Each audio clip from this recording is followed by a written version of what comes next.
Man was driving and just chatting, oblivious to the fact that girl rushed out in front of him. The man asks his wife why she twisted the steering wheel. It seems that no one but Pat saw the girl. I think you hit her. What? No, where? I didn't see anything. I saw nothing. So the two men got down on the ground to check it out. Luckily there was nothing. The husband said it was probably just a deer, but Pat insisted he saw a girl in a yellow dress. But when they looked around, they really didn't see anything. The car then continued on into the town of Vale. It was the first day they had moved here. The husband had sold all his belongings and bought the dilapidated house. As they were moving their belongings, a woman suddenly appeared at the door. She stared at the house with frightened eyes. Pat ignored her, even when he greeted her. But just as Pat turned his head, the woman disappeared again.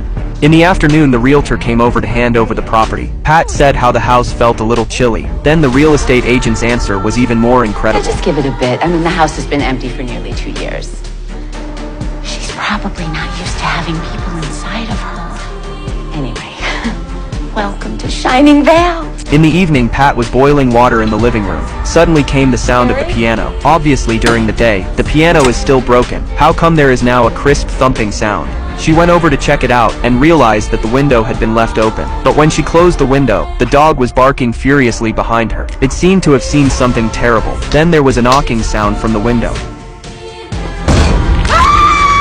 She ran back to the room in a hurry and said there was a woman in the back garden in an overdressed costume. But the husband looked all over the back garden and didn't see the woman she was talking about. He thought his wife must have mistaken the wild deer for a human being again. Pat said, how could that be? Our windows are a meter above the ground. If it was a deer, then it would have been at least 2 meters high to be seen by me. But no matter how she tried to explain, her husband just didn't believe her. The next day, Pat had just finished dropping the kids off at the car when she saw the woman who had appeared at the door yesterday. She was seen covering her necklace, and her mouth seemed to be chanting a spell. Sorry, I can't fucking hear you.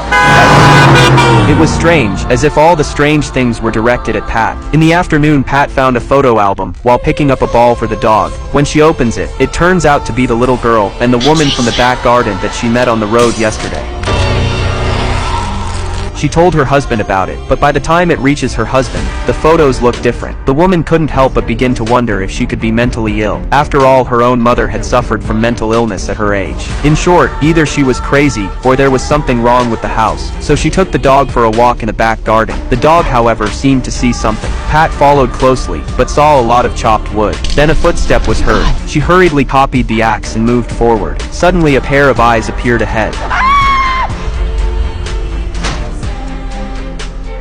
Luckily it was really a deer this time. Maybe it really was her own nerves. But when she returned to the house, the bizarre scene appeared again.